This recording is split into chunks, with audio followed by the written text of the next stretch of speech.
¿Qué tal, amigos? Bienvenidos a este primer programa de la sexta temporada de Tertulia Magallánica, siempre desde la Perla del Estrecho. Dado la emoción que nos embarga en este primer programa de la sexta temporada, les pido disculpas y leeré la presentación porque estamos todos un poquito nerviosos. Iniciamos esta sexta temporada de Tertulia Magallánica junto una vez más a los contertulios don Mario Arturo Derpis, don Esteban Doy Motafra y Jorge Insúa, desde algún lugar del mundo nos estará siguiendo.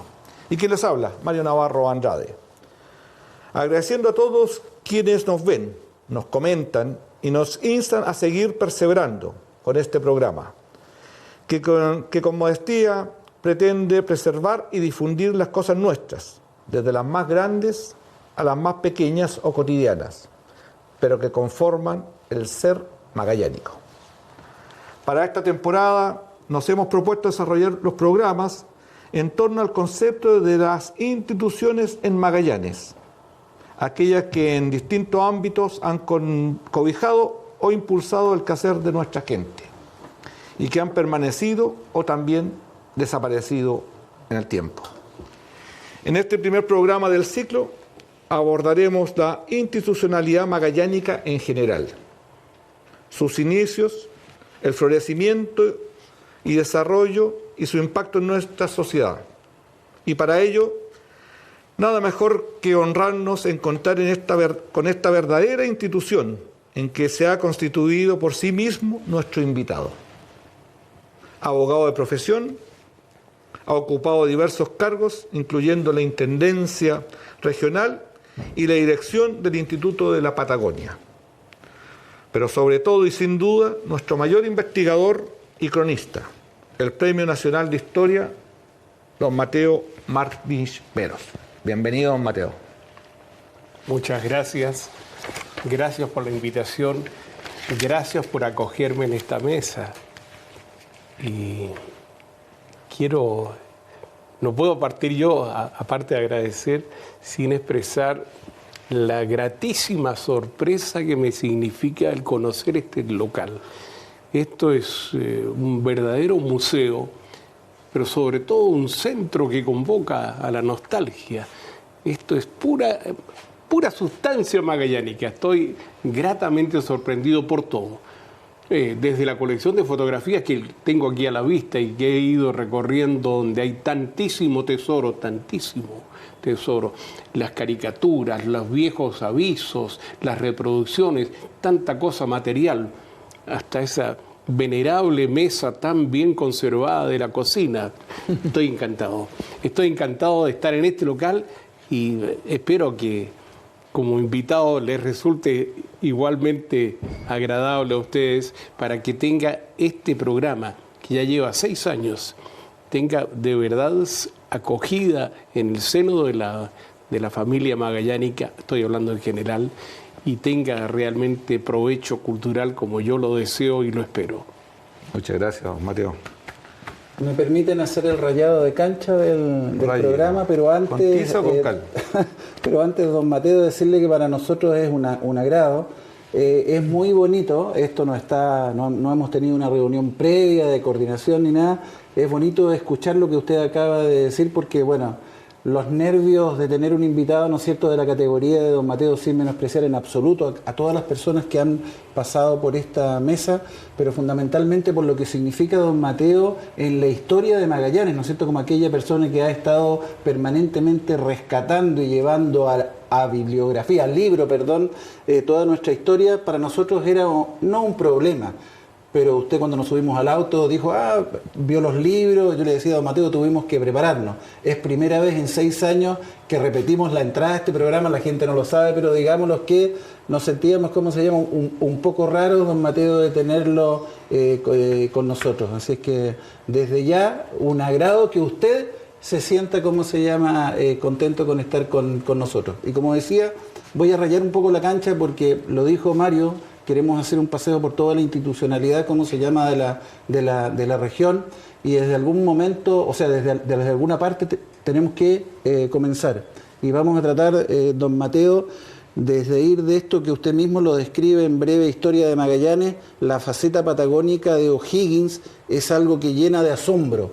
Quisiera que partamos desde ahí de lejos, pero recordarle, como dice Mario, que quisiéramos ver algo breve de la toma de posesión del Estrecho de Magallanes, cuando nace Punta Arenas, la institucionalización de la ciudad y fundamentalmente más adelante, tal vez en la segunda parte del programa, don Mateo, ojalá podamos recorrer la asociatividad de las colonias, sus mutualidades, la asociatividad de las colonias en el deporte y las artes, la educación a través de los salesianos, el desarrollo de los grupos empresariales y por lo mismo la industrialización de la zona. Ojalá tengamos tiempo para todo aquello, ¿cómo se llama, don Mateo? Y bueno, lo último, decíamos, bueno, tratemos de rescatar la bibliografía de don Mateo. Entonces Mario me dijo, Esteban, ¿por qué no te buscas la bibliografía y detallas los títulos? Bueno, yo obediente. Necesito otro programa para... Claro, dije, no puedo hacerlo, porque voy a ver, no sé cómo se llama esto cuando sale un libro, pero hablan de don Mateo y dice que su fecunda producción historiográfica supera los 400 títulos entre libros, monografías, ensayos y capítulos en libros. Hay que hacer una corrección. Por favor. Eso fue escrito en el año 2003. Eso le iba a decir, ¿cuánto? No me diga que llevamos 500. Estamos sobre 600. Entonces, Mario, tú entenderás que yo no iba a traer la tarea. Pero ya, con eso quedó más que claro. Dicho esto, don Mateo, me gustaría que partamos desde esa faceta patagónica de Bernardo O'Higgins por esta fijación, por esta zona. Mejor no podíamos partir. Es la admiración que yo siento, he sentido toda la vida, desde que me inicié en el colegio, ya hace tantísimos años, por O'Higgins. Es impresionante, pero creció a un nivel que ustedes no pueden imaginar. Cuando corriendo los años yo ya estaba terminando las humanidades y me entero de las primeras noticias, de las primeras preocupaciones de O'Higgins que motivan en definitiva la gran decisión del presidente Bulnes en 1843 de ordenar la toma de posesión del Estrecho de Magallanes y de la Patagonia chilena. Y una de las razones que a mí me llevó a no solo a estudiar historia en definitiva y por último a ser abogado, sino que a elegir como tesis la presencia de Chile en la Patagonia, que fue mi primer libro sin haberme propuesto, es precisamente el estudio de toda la preocupación o'higginiana por este territorio. Preocupación que surge además en el tiempo, no hay que olvidarlo nunca, a propósito que tengo aquí la palabra Valdivia, ¿no es cierto?, en ese bote que tengo aquí al frente. Es Pedro de Valdivia, el fundador de Chile, el hombre genial que cuando le reclama o le plantea al emperador Carlos V que ya le confirme los derechos sobre este territorio que él está comenzando a conquistar a partir de 1540, le pone como límite ya el Estrecho de Magallanes, que le alcance hasta el Estrecho de Magallanes. Y durante el resto de los años que va a tener de vida, va a insistirle una y otra vez al emperador: Majestad, confírmemelo dado y alárguemelo hasta el Estrecho de Magallanes. Esa precisión, esa insistencia es una cosa excepcional en nuestra historia, incluso yo diría en la historia americana, por la precisión geopolítica que esto significa. Es muy interesante. ¿Qué significó esto? Significó que en definitiva Valdivia, sin que él lo supiera, porque muere antes, la correspondencia que él tenía con el emperador nunca tenía respuesta, por lo menos no oportuna en aquellos tiempos. Una carta escrita desde Chile demoró 2 años en llegar a España. 2, en esos tiempos. Era tanta su preocupación para que se le confirmara lo que Pedro de la Gasca le había dado en 1547, adelantándole de manera provisoria el título que él quería para formar esta provincia de Nueva Extremadura o Reino de Chile, que él envía a su teniente Jerónimo de Alderete a España ante el rey, ante el emperador, ¿no es cierto?, para que vaya a procurarle esto, por favor, de una vez por todas. Y estando en España Alderete, a donde llegó en 1554, se entera de la muerte de Valdivia, que había ocurrido 2 años antes en Tucapel, en 1552. Entonces, el emperador ya había confirmado, ¿no es cierto?, por la famosa cédula real de 29 de mayo de 1554, la titularidad de Valdivia sobre la concesión de la Gasca, alargada hasta el Estrecho de Magallanes. Muy importante eso. Pero una vez que se entera de la muerte, pide para él esa gobernación. Jerónimo de Alderete, el segundo gobernador de Chile con dominio hasta el Estrecho de Magallanes. Eso es importantísimo. Bueno, pues sabemos, ¿no es cierto?, por la historia, que Alderete no alcanzó a disfrutar de su gobernación, muere en el camino, y todos los gobernadores que van a seguir en adelante, a partir del Hurtado de Mendoza, van a tener la misma confirmación de dominio territorial en adelante. Bueno, pero sin embargo, por la historia de Chile, sabemos que ese objetivo que ha tenido Valdivia, que mientras pedía por una parte al emperador, por otra enviaba a su teniente en el mar, Pastene, que le explorara hacia el sur, luego envía a Francisco de Ulloa, finalmente Ulloa llegará hasta una parte del estrecho, será otro el que alcanzará a alcanzar, ¿no es cierto?, desde el Pacífico al Atlántico, después viene Ladrillero, en fin, todos confirmando esa presencia. Y Ladrillero finalmente, en nombre del gobernador de Chile, Hurtado de Mendoza, tomará la posesión en la zona de, creo yo, de la primera angostura del estrecho, la famosa posesión en 1558. Después de todo eso se va confirmando, ¿no es cierto? Pero sin embargo, de todo ese esfuerzo, de todos esos hechos, esas precisiones, esas cédulas reales, en fin, el gran acontecimiento trágico de la primera historia de Chile, que es el alzamiento mapuche de 1597, que echa por tierra todo el esfuerzo de Valdivia desde 1540 hasta ese momento. El alzamiento mapuche fue una cosa impresionante. La destrucción de las famosas ciudades, ¿no es cierto?, y la ruptura, de hecho, del territorio que había sido conquistado y poblado hasta ese momento por los españoles en 2 partes. Del Biobío al norte y apenas la plaza de Valdivia, que queda aislada, y lo poquito que se había hecho en Chiloé, nada más. Eso era todo. El resto pasa a ser nuevamente, y volverá a ser durante 3 siglos, dominio indígena. Curalaba, que así se llama, ¿no es cierto?, la gran batalla donde muere el gobernador de Chile, Óñez de Loyola, en fin, la gran tragedia. Curalaba marca un antes y un después en esta materia que interesa a Magallanes y a la Patagonia respecto de Chile. Y durante el resto del dominio español hasta 1810, muy poco va a hacer España.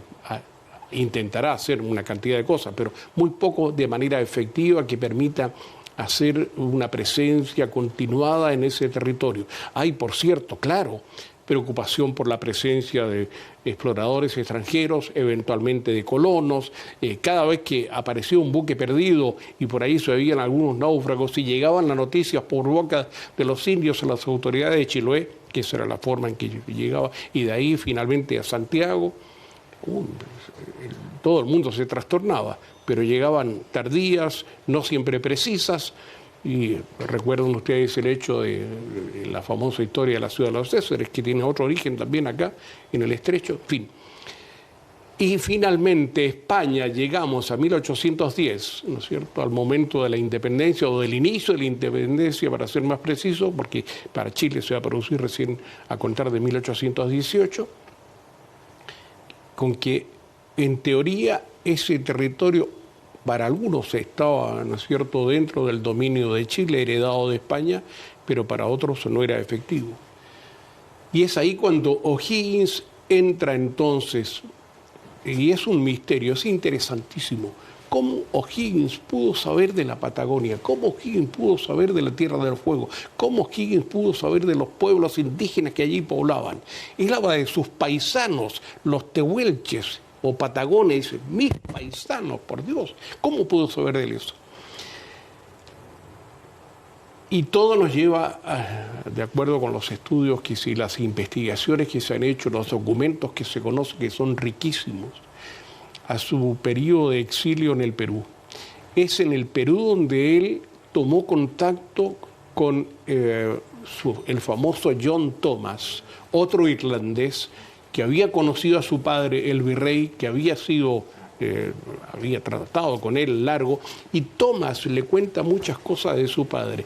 Y a través de eso, seguramente, O'Higgins ha ido conociendo poco a poco y documentándose toda la preocupación que el viejo virrey había tenido como gobernador de Chile primero y como virrey del Perú respecto de la pertenencia de la parte austral de América al dominio español. Es interesantísimo esto, de verdad.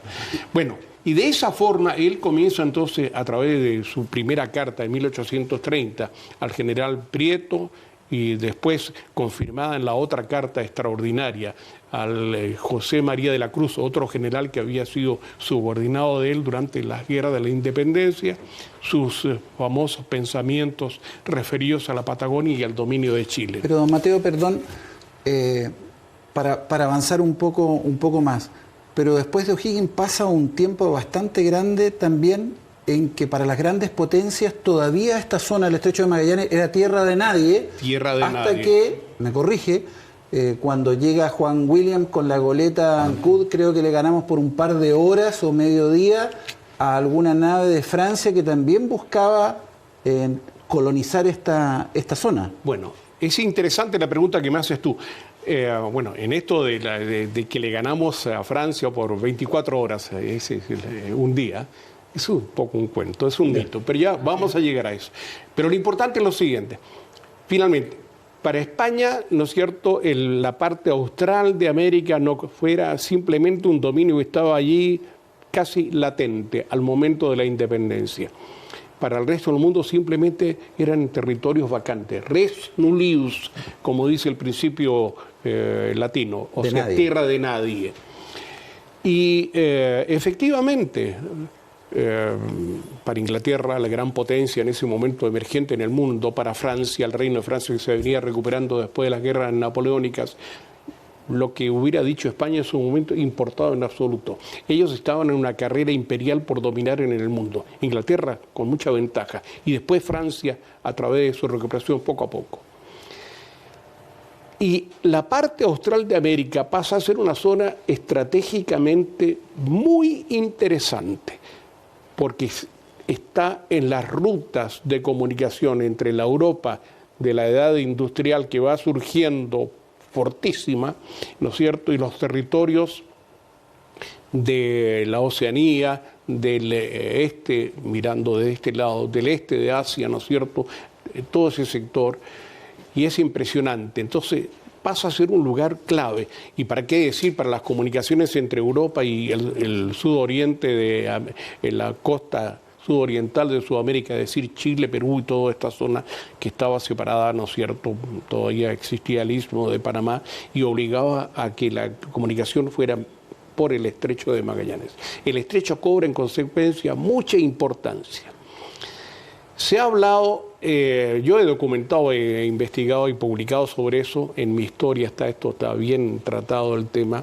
Inglaterra tuvo realmente interés, pero finalmente reconoce que si alguien tiene una prioridad para ocupar ese territorio, estoy hablando del estrecho y en consecuencia también del dominio en la Patagonia y la Tierra del Fuego, ese es la República de Chile. Don Mateo, eso, perdón, y ahí y voy a lo tuyo. Pero Francia, que trataba de ir a grandes zancadas cortando la ventaja que le llevaba Inglaterra en esta materia, mira con mayor interés el estrecho, con muchísimo interés, y se ha documentado, y todo esto está documentado y ya publicado. Había consejos concretos al gobierno del rey Luis Felipe, que era el que estaba en ese momento, después de la monarquía, después de la caída de los Borones, concreto de que se hiciera presente Francia en ese momento. Y esas noticias llegan de alguna manera a O'Higgins. Y es por eso que O'Higgins, a partir de 1841, se pone de verdad, ya estaba muy preocupado, pero se puso además preocupadísimo. Y por eso quería retornar a él, su gran anhelo de volver al país, trayendo, entre otras misiones, la de informar al gobierno sobre todas estas noticias que le están llegando de Europa y sobre la urgencia que había de tomar posesión de ese territorio antes que otras naciones, en concreto en este caso Francia, se adelantaran. Bueno, ¿y qué pasa con el hecho que tú mencionas muy bien? Resulta que era tan importante, y la historia hay que verla por distintas partes, entre las instrucciones que el ministro del Interior le da al intendente de Chiloé, Domingo Espiñeira, personaje tan olvidado de los magallánicos, que es el hombre clave en la organización de la empresa de la goleta Ancud. Él es el hombre clave. Entre las instrucciones que le da al gobierno y que él a su vez transmite por escrito al capitán Juan Williams, que es el jefe de la expedición, está de cómo comportarse para el caso que se encontrara con presencia extranjera en el territorio.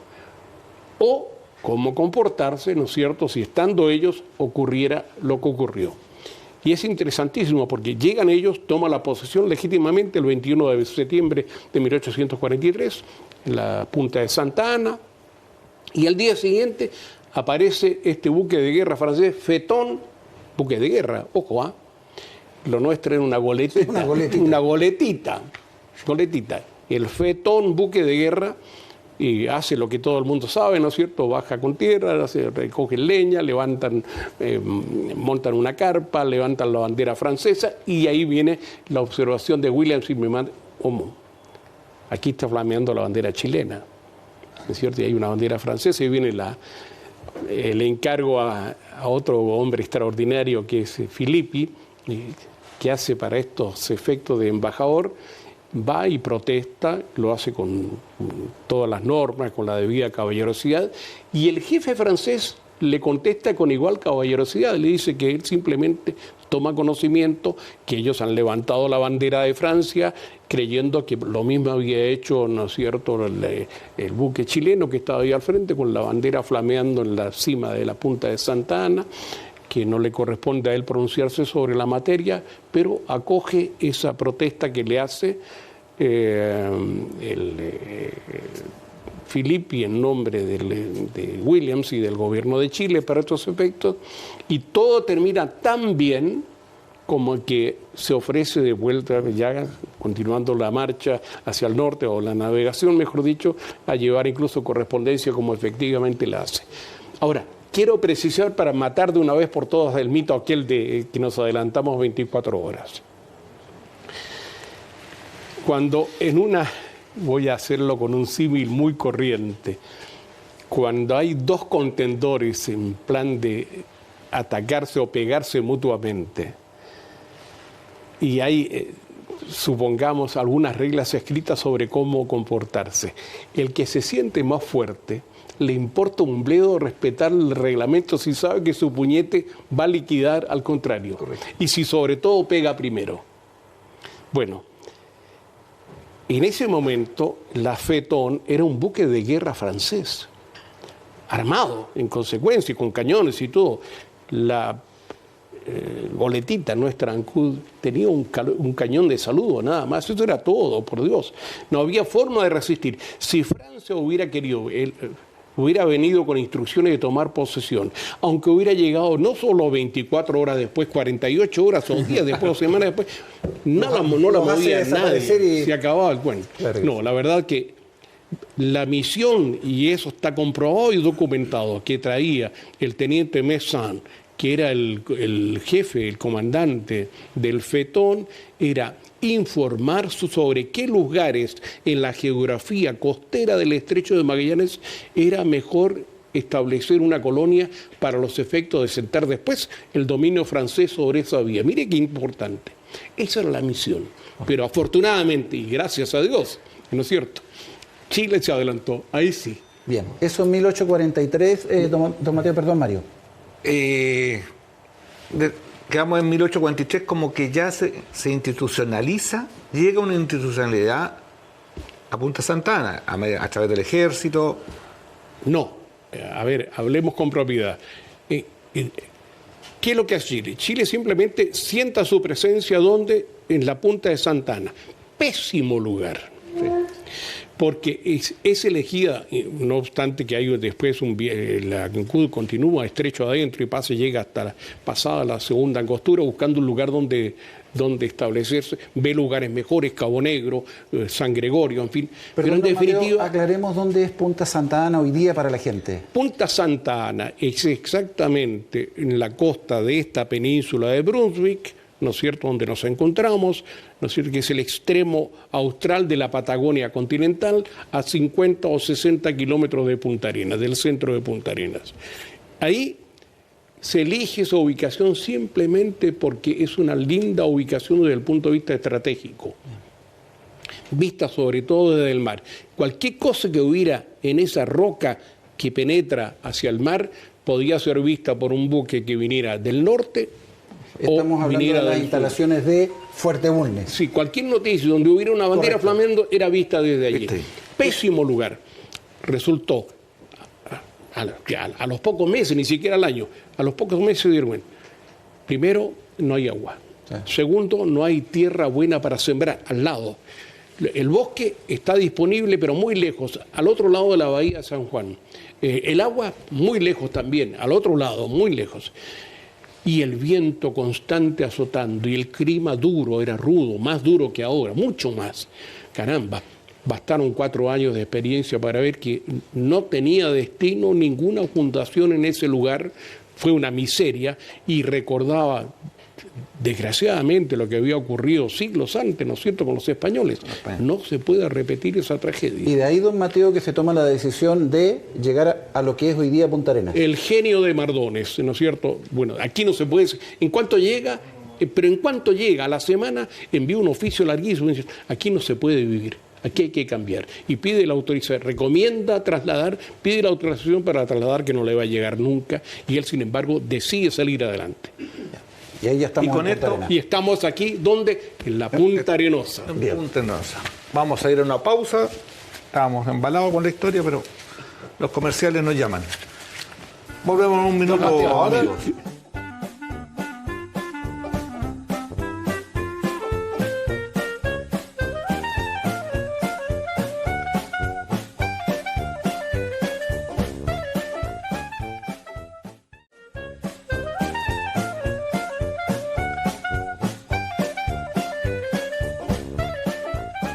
Y volvemos aquí a La Perla del Estrecho en esta 6ª temporada, primer capítulo de la 6ª temporada de Tertulia Magallánica.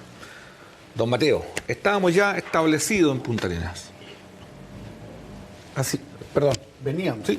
Establecidos, y yo quisiera hacer un salto no gigantesco, sino que tratar de ir abordando algunos pasos concretos para llegar a esto de la institucionalización de la, ¿cómo se llama?, de la comunidad, a través de los asentamientos que se van produciendo.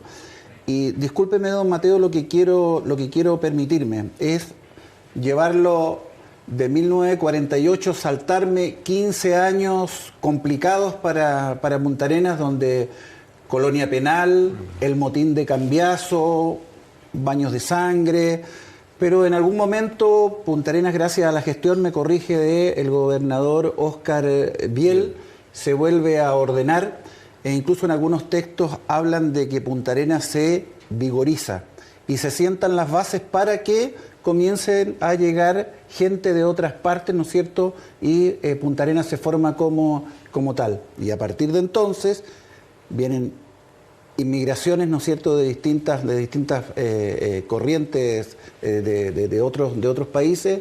La ciudad empieza a conformarse como tal y se empieza a organizar en distintas instituciones, que es el fin de esta temporada, ¿no es cierto?, mutualidades, clubes deportivos y esas cosas. Tampoco quiero llevarlo tan adelante, don Mateo, pero a ver si podemos pasar esos 15 años malos y empezar a ver cómo Punta Arenas se pone lindo a través de organizaciones funcionales. Eso.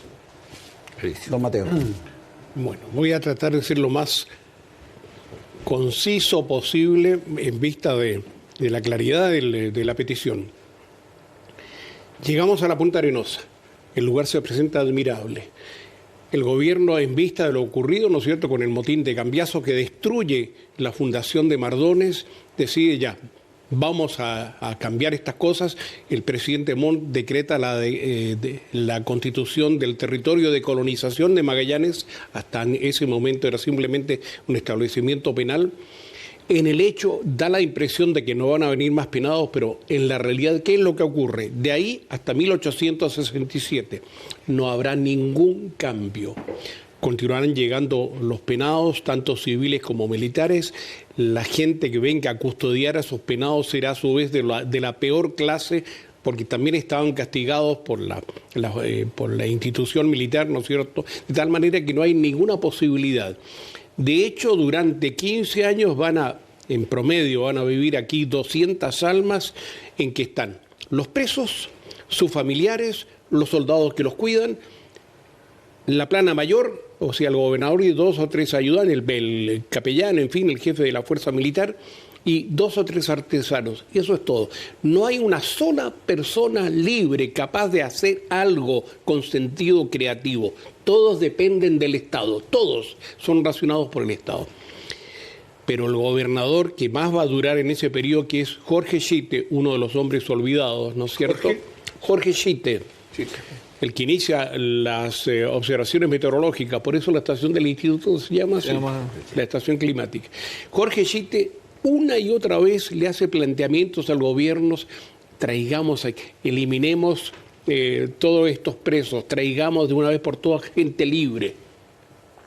Pero el gobierno va recogiendo toda esta información y no toma ninguna decisión, hasta que finalmente, hacia 1867, el presidente Pérez, otro de los grandes olvidados de Chile, y espero que no sea de nosotros los magallánicos, toma las grandes decisiones, que son: primero, nombra en 1867 a Óscar Biel, un capitán de corbeta de la Armada de Chile, que va a resultar ser un tipo genial por su decisión, por su claridad, por su penetración y por su firmeza para llevar adelante, ¿no es cierto?, las buenas ideas para hacer el desarrollo de este territorio. Uno. Enseguida, simultáneamente, se dicta un decreto que concede facilidades para la colonización. Cualquier inmigrante libre desde Chile o del mundo que venga a este territorio va a tener derecho a una porción de tierra, tanto, ¿no es cierto?, de partida, tanto más adicional por cada hijo mayor de 14 años, en fin, más herramientas, más una vaca seca y una vaca parida, una vaca preñada y una vaca seca, en fin, más herramientas y alguna otra ayuda. Facilidades para la colonización. Y finalmente, al año siguiente, 2 medidas importantes. Se declara a Punta Arenas puerto abierto al comercio del mundo, libre de aduanas, y puerto menor para acoger la llegada de buques a su puerto, a su pequeño puerto. Y esa es la vigorización que hablan de la zona. Con esas medidas va a cambiar la historia, hay que verlo en la perspectiva, no se cambia de inmediato. Biel, en cuanto se hace cargo con responsabilidad, ¿no es cierto?, y se embarca en el vapor Arauco y sale de Valparaíso tocando en Corral, contrató a algunas pequeñas familias sobre la base del decreto que otorgaba las facilidades en Aconcagua. Luego otras pocas en Corral y el grueso en Chiloé, en Ancud. Y con esa gente se viene él. En febrero de 1868 llega a Punta Arenas y de golpe la población de la colonia se dobla, no solo en número, a más de 500, sino que en gente libre contra presos. Impresionante. Y así va a comenzar a cambiar. Y la verdad, la historia, a los pocos años, ¿no es cierto?, fueron 7 años los años de gobierno de Biel, el cambio se fue haciendo paulatino. Pero ¿qué es lo que ocurre? Si bien los chilotes que emigran, que son la gran fuerza, ¿no es cierto?, el gran número en ese momento, el origen de nuestra sociedad regional, satisfacen en un momento lo que él quería: poblar, comenzar a construir, hacer alguna actividad económica, pequeñas cosas, en fin, lo satisfacen en un comienzo, luego lo dejan un poco descontento, no es esta la gente que yo quería más desarrollo, más creatividad, más iniciativa. y comienza a proponer entonces al gobierno, abramos también estas facilidades a los extranjeros. Y esta idea está en el gran contexto de la emigración de Europa a América. Consulta, ¿y cómo se entera Europa, cierto? Muy sencillo. Primero, Europa estaba emigrando. Pensemos, desde 1814, Waterloo, hasta la Guerra Mundial, la Primera Guerra Mundial, 1900, en ese siglo emigran, salen de Europa 50 millones de hombres y mujeres hacia el Nuevo Mundo. Puros conflictos bélicos. 50 millones. Unos se escapan por conflictos bélicos, otros por razones políticas, los más por cambiar, por mejorar las expectativas, ¿no es cierto? Estados Unidos es el gran país que atrae enseguida Argentina, Brasil, Uruguay, Canadá. Y entonces comienzan a llegar emigrantes a los puertos. Lo más cercano, Buenos Aires en el caso nuestro. Y en consecuencia, ¿qué es lo que hace Biel? Cuando decide que esta es lo que él quiere estimular la llegada de los extranjeros. Por una parte ya estaba en contacto con los suizos, ¿no es cierto? Yo había comenzado a hacer el primer movimiento para que llegaran colonos agricultores de Suiza y se establecieran aquí y generaran actividades al estilo de lo que hacían en su país.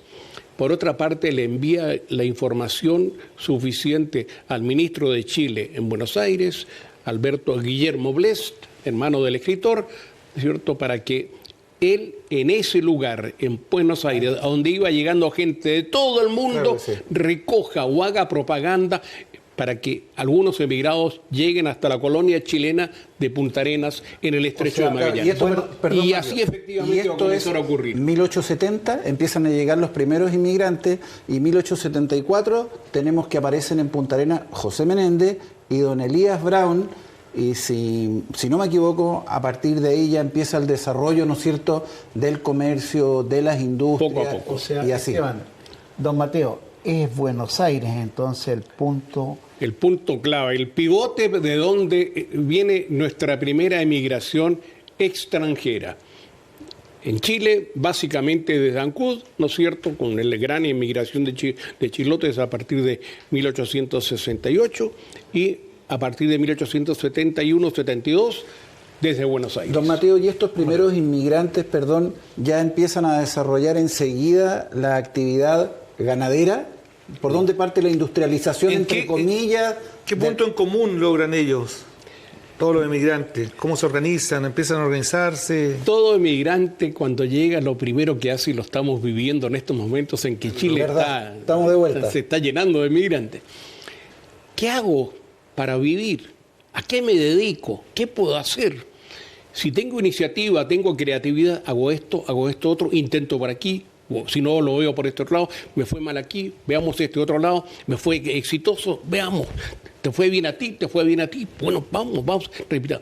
Entonces, entre los primeros que llegan, estos europeos que llegan saltaditos aquí al estrecho, aprovechando otro hecho muy importante. En 1867 comienza la navegación regular a vapor desde Europa a la costa sudoriental del Pacífico a través de la Compañía Inglesa de Vapores, con escala en el puerto de Punta Arenas, Estrecho de Magallanes. Muy importante, Punta Arenas queda de esa manera conectada de manera regular por un vapor que va a venir cada 15 días desde Europa hacia la costa sudoriental del Pacífico, eso quiere decir hasta el Perú por lo menos, y de vuelta, otra vez. Hay conexión marítima regular, muy importante. Y habiendo barco, hay posibilidad de llegar y de salir, muy importante. 1. 2. Aparecen entre estos primeros colonos libres, a partir del 72, diré, algunos ingleses. Entre otros, este hombre genial que es Henry Reinhardt.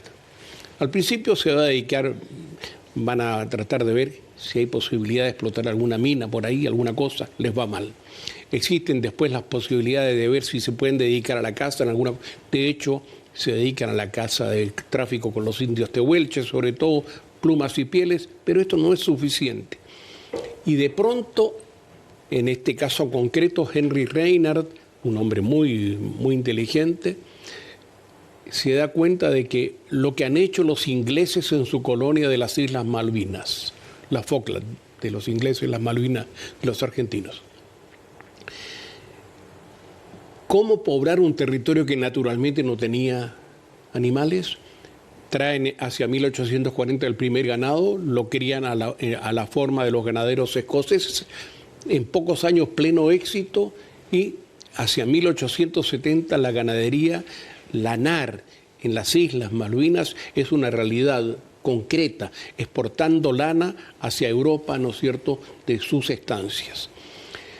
Entonces, él piensa, si el territorio de las Malvinas que él conocía se parece tanto a la parte oriental de la Patagonia que está desocupada, toda la parte esteparia, donde ya Filippi había visto en 1843 las posibilidades que tenían esas llanuras pastosas, cómo aprovecharlas con ganado, muy interesante. Bueno, entonces, ¿cómo iniciar eso? Dice, traigamos ovejas. Se lo sugiere al gobernador Doble Almeida, que es el que sucede a Biel. Almeida le da su asentimiento, piden autorización al gobierno, se van en la fragata Chacabuco, a la correta Chacabuco, hasta las Malvinas. Allí Reinhard compra 300 ovejas y las trae. Para eso se le da la isla Isabel, que está ahí frente a Cabo Negro. La experiencia resulta exitosa y a la vuelta de un año ya él comienza a importar otra vez más ganado y sigue.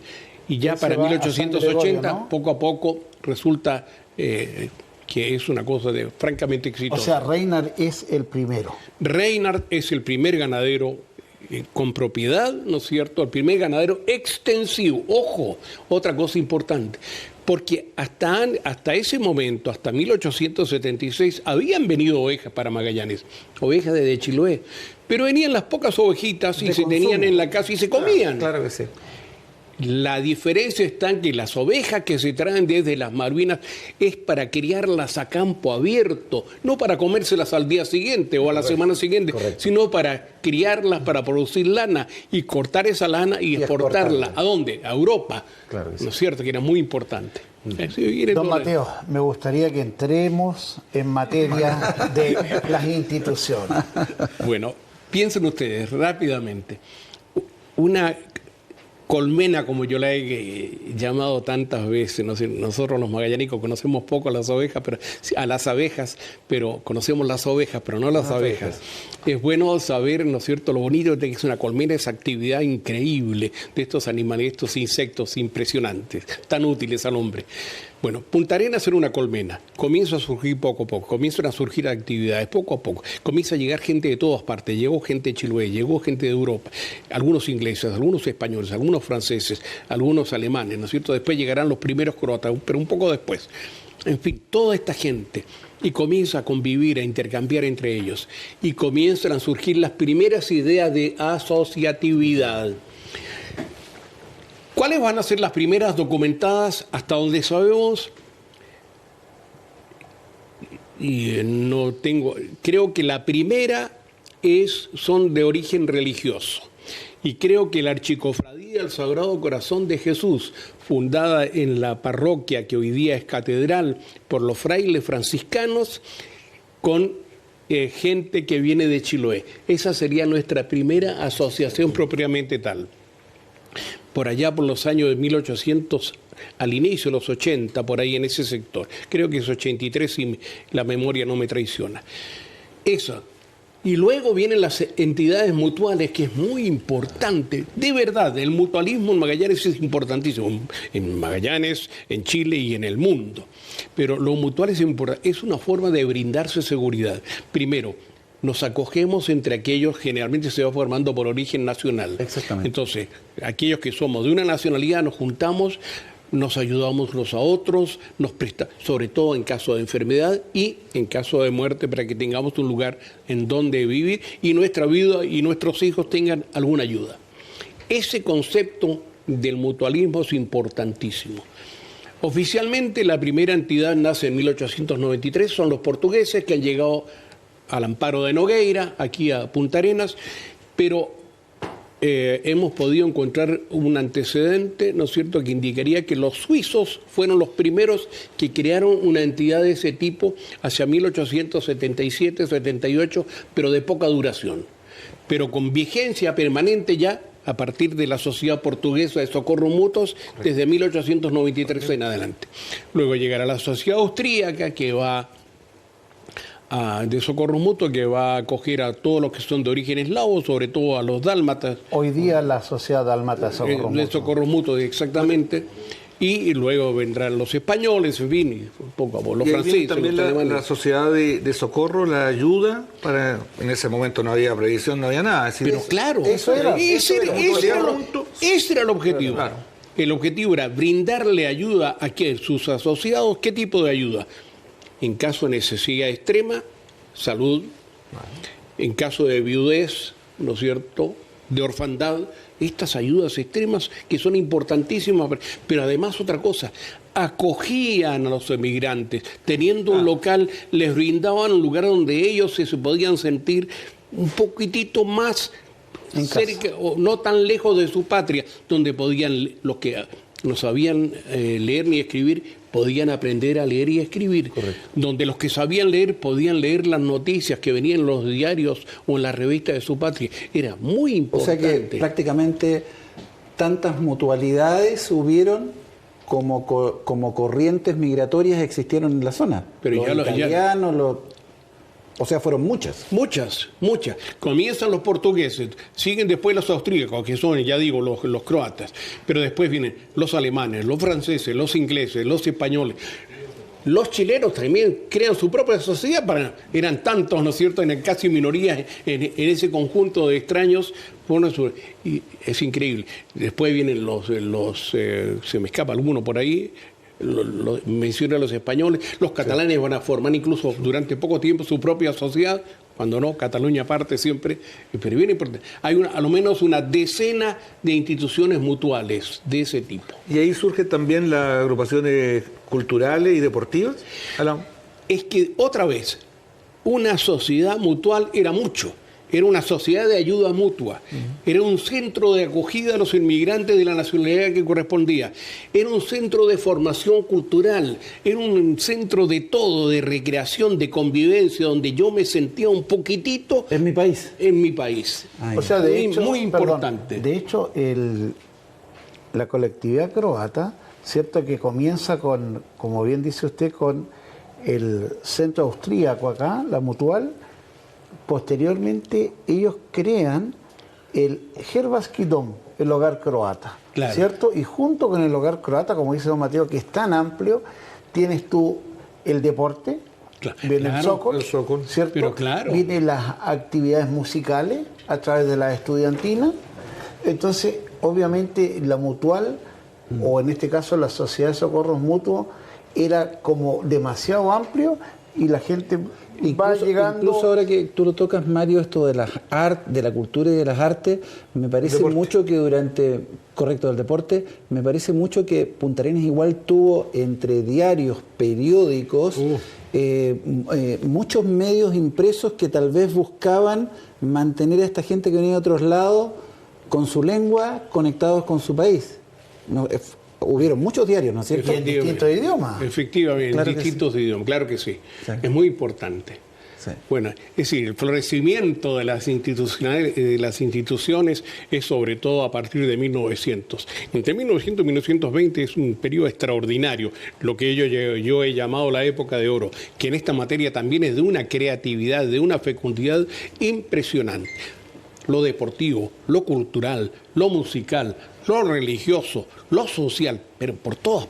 Los obreros, el obrerismo comienza activo a formarse ya con instituciones a partir de 1897, impresionante, y culmina en 1911 con la formación de la Federación Obrera de Magallanes. O sea, es un periodo realmente rico. Y ahí irrumpen los grupos empresariales.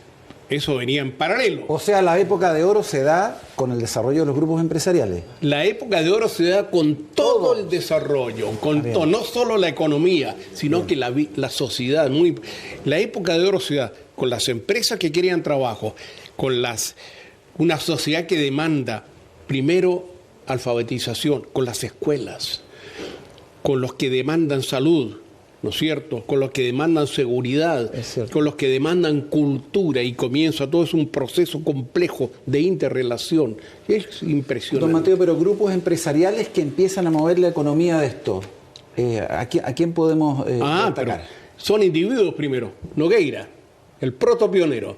Nogueira es el primero que sale, ¿no es cierto?, con su pequeño comercio, con su casa de lobos, después, ¿no es cierto?, con la compra de pieles y plumas a los indios, después transportando ovejas desde Malvinas al Estrecho, después con su propia tierra, poco a poco, y él forma su gran estancia de Pequet, no sé si, y después las concesiones que recibe el presidente Balmaceda, una genialidad. Ya está casado con Sarah Brown, las 3 concesiones de Tierra del Fuego que le van a permitir tener en la mano 1.300.000 hectáreas. Correcto. Impresionante, por Dios. Eso es la sociedad. Todo eso solo, no. La sociedad explotadora va a comenzar recién en 1893, muerto Nogueira. Es que era por el 1.100.000 hectáreas que ha aparecido. Y después Menéndez, que será el otro, no sé qué comenzará, llega aquí el 74, pero el 75 se establece, viene a cobrar una deuda impaga de Piedrabuena, ¿no es cierto?, que de años en Buenos Aires, y finalmente, y si no puede pagar, yo me hago cargo, y se establece aquí en Punta Arenas. Y comienza y se desarrolla en paralela con Nogueira, y no siempre de manera muy amistosa, compitiendo, y finalmente va a seguir él también de manera individual. En todos los mismos rubros, comercio, navegación, ganadería, en fin. Y finalmente, la genialidad de Mauricio Brani, que aparece siendo primero aprendiz de Nogueira, mozo en su almacén, finalmente terminará siendo cuñado y heredero de la parte marítima, de la parte comercial, y la desarrolla asociándose él con Blanchard, la primera sociedad Brown y Blanchard, ¿no es cierto? O sea, tan importante. Mauricio Brown sería el primer gran ingeniero comercial acá en... Mauricio Brown es el gran genio, ¿no es cierto?, económico de aquel momento. Claro. Una genialidad. Bueno, lamentablemente... El tiempo en la televisión. Oye, yo no quería... Y hemos pasado hablando con todos los conocimientos, con parte de los conocimientos, Mateo. Marito, a mí me gustaría destacar que en la presentación se quedó ahí, que don Mateo, ¿cierto?, es doctor honoris causa de varias universidades, comenzando por la Universidad de Magallanes, el año 2000, siguiendo por la Universidad del Biobío, el 2014, y ahora último en la Universidad de Split, en Croacia, el año 2016. O sea, todo lo que hemos dicho, don Mateo, todavía es poco. Así es. Demasiado poco. Y lo podemos comprometer, don Mario, para otro programa, para concluir parte bueno, de esto solo logramos un atisbo de la idea central de y dimos el inicio de la temporada. Y un tema muy importante que me gustaría contar con don Mateo es para hablar de la Corporación de Magallanes. Con mucho gusto. Porque con mucho gusto. Necesitamos hacer un programa especial dedicado a la Cormac, a su historia y a lo que hizo la Cormac por Magallanes. Lo haremos con mucho gusto. Lo dejamos comprometido, don Mateo. Absolutamente. Muchas gracias por haber estado aquí con nosotros en La Perla del Estrecho, por sus palabras iniciales para el local. Y bueno, un orgullo de Magallanes presente en esta mesa. Bueno, el placer ha sido para mí. Muchas gracias. Muchas gracias. Chao amigos, entonces nos despedimos aquí de Tertulia Magallánica desde La Perla del Estrecho.